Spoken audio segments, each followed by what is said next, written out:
Combination of capacitor. Capacitor को हम कितने तरीके से कंबाइन कर सकते हैं, तो इसमें देखेंगे सीरीज और पैरेलल दो अलग अलग कम्बिनेशन होते हैं। एक तो सीरीज कम्बिनेशन होता है और एक होता है पैरेलल कम्बिनेशन। तो पहले हम सीरीज, सबसे पहले देखेंगे कि कैपेसिटर होता क्या है। इससे पहले वाले लेक्चर में मैंने कैपेसिटर के बारे में बताया है। होता क्या है, पैरेलल प्लेट कैपेसिटर, दो प्लेट होती हैं, ये प्लेट है और एक प्लेट ये है, और दोनों प्लेटें पैरेलल होती हैं।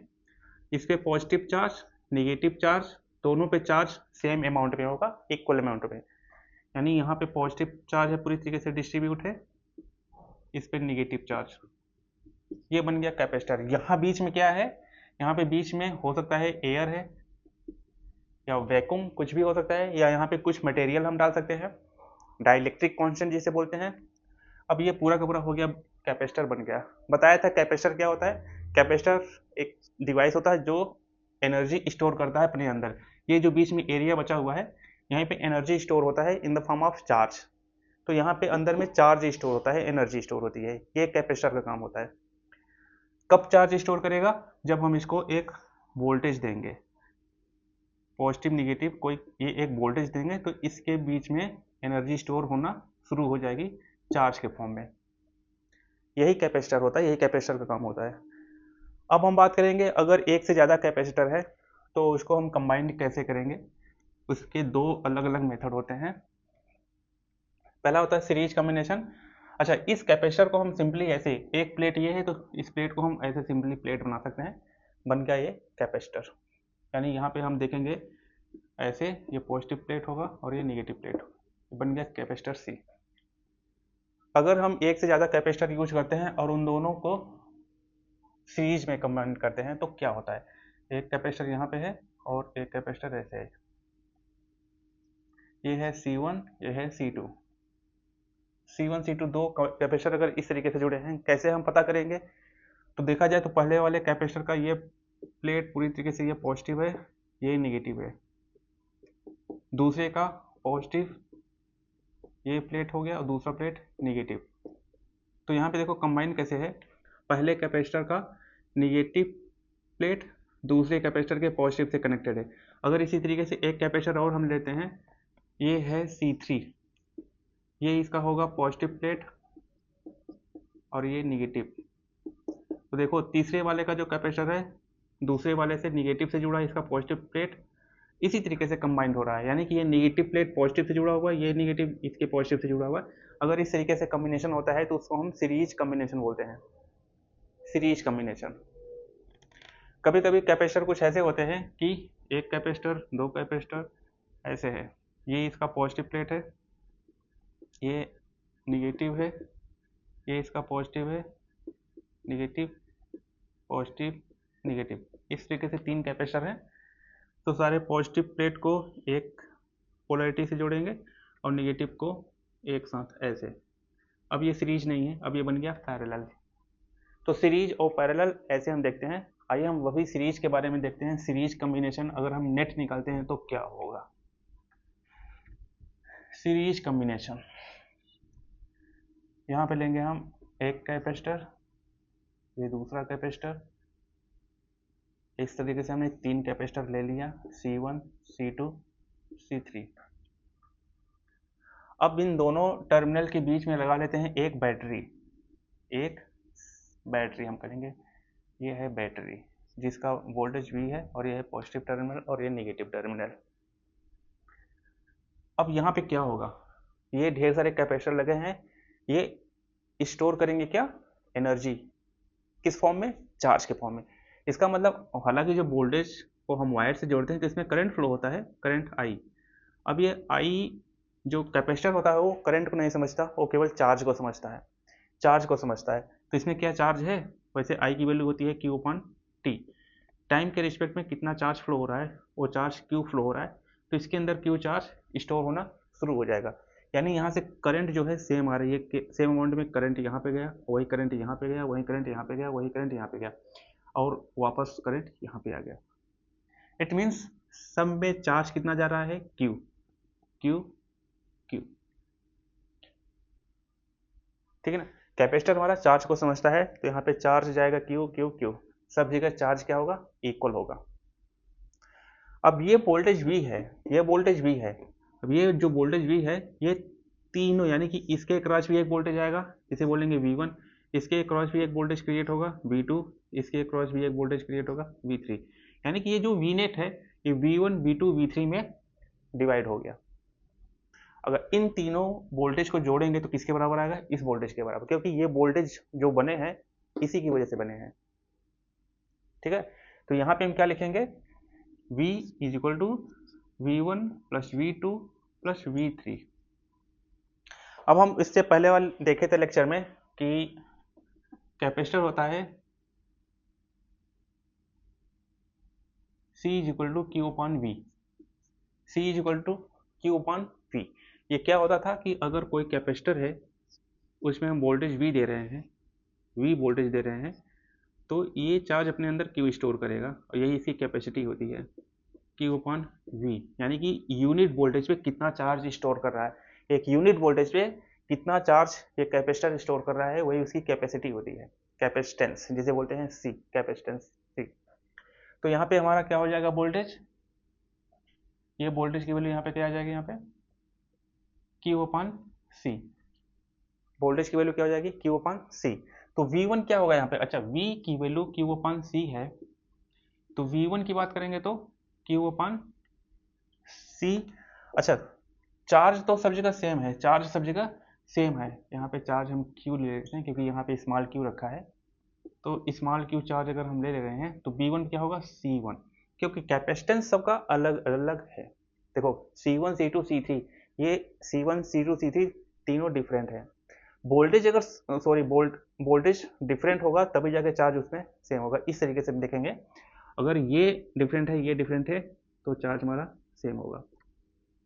इसी तरीके से V2 की वैल्यू लेंगे तो Q अपॉन C2, V3 की वैल्यू लेंगे तो Q अपॉन C3। देखा जाए तो चार्ज सब जगह सेम है, तो अगर कैपेसिटी चेंज होगी तो उसके अक्रॉस वोल्टेज भी चेंज हो जाएगा। तो यहाँ पे क्या होगा, Q upon C net is equal to Q upon C1, Q upon C2, Q upon C3। Q common लेंगे, यहाँ पे Q कॉमन होगा तो यहाँ पे हो जाएगा 1 upon C1 plus 1 upon C2 plus 1 upon C3, और यहाँ पे बन जाएगा ये Q upon C net.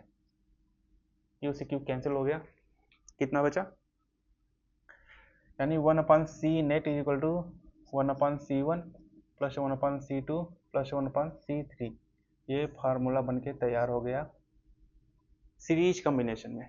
Series combination में 1 upon C is equal to 1 upon C1 1 upon C2 1 upon C3 inverse के फॉर्म में ऐड करते हैं।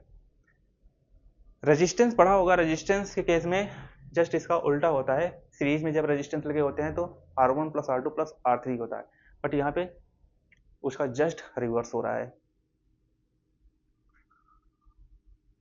अगर हम इसमें कुछ न्यूमेरिकल्स करना चाहें तो देखो क्या होगा।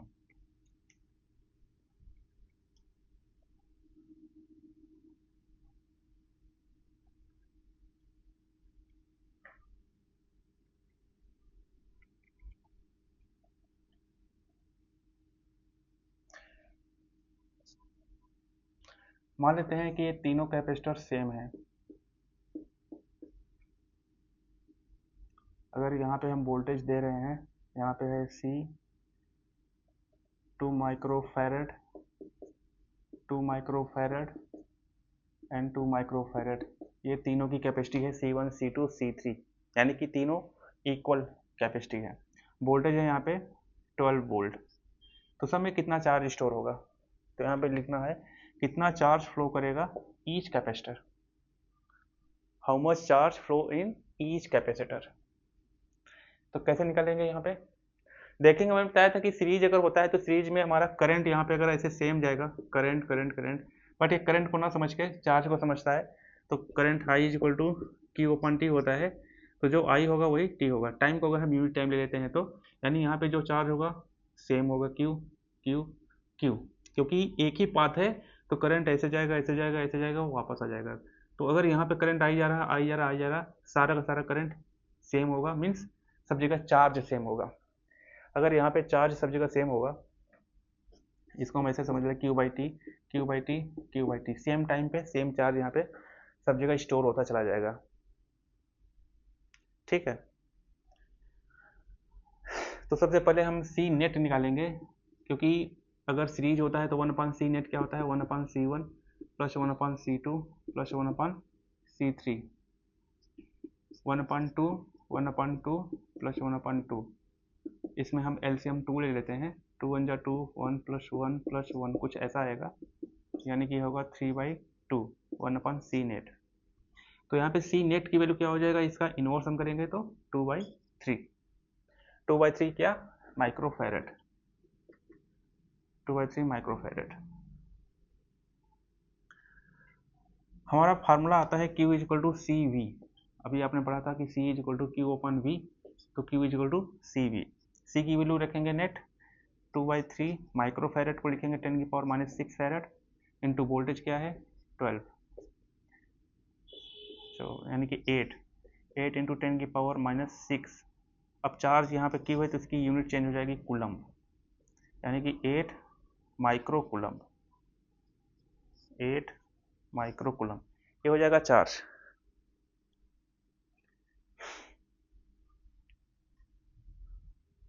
आइए अब हम यहाँ पे देखेंगे पैरेलल कॉम्बिनेशन क्या होता है। पैरेलल कॉम्बिनेशन का फार्मूला कैसे डिराइव होगा, उसमें क्या चेंज होता है, क्या सेम होता है।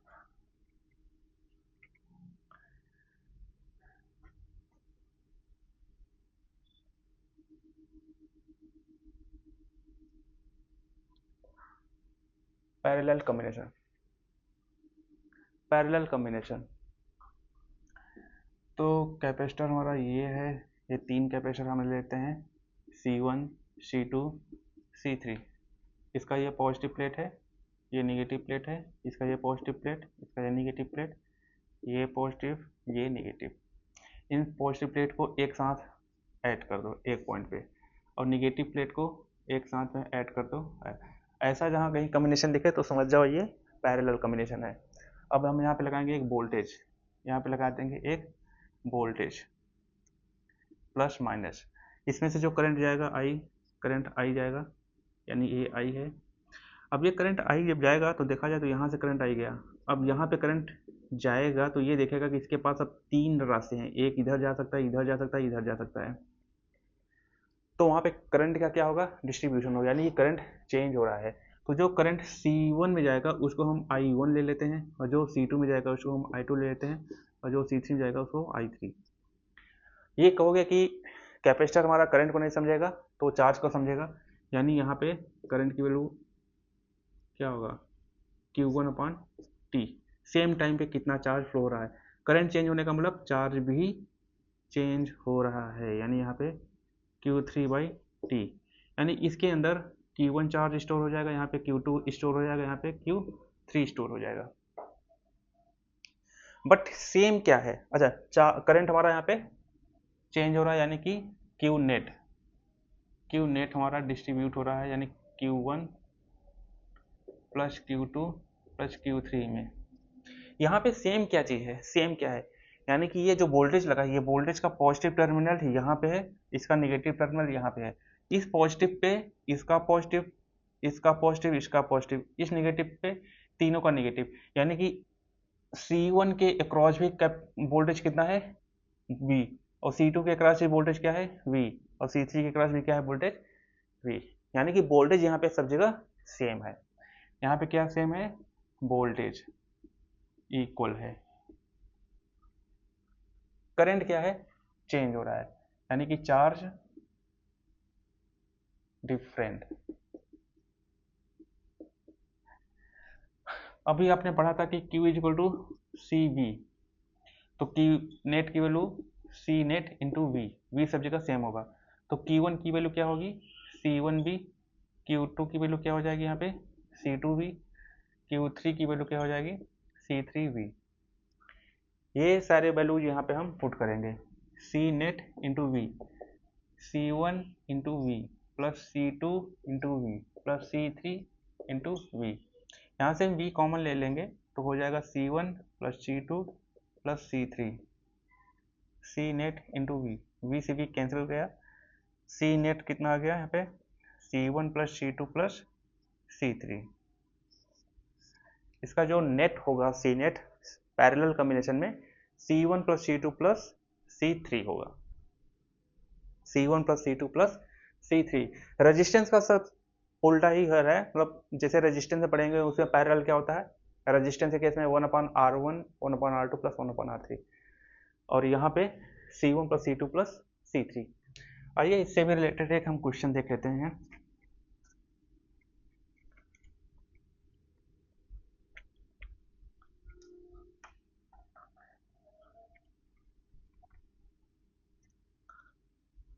क्वेश्चन नंबर टू यहाँ पे हम देखेंगे क्या है।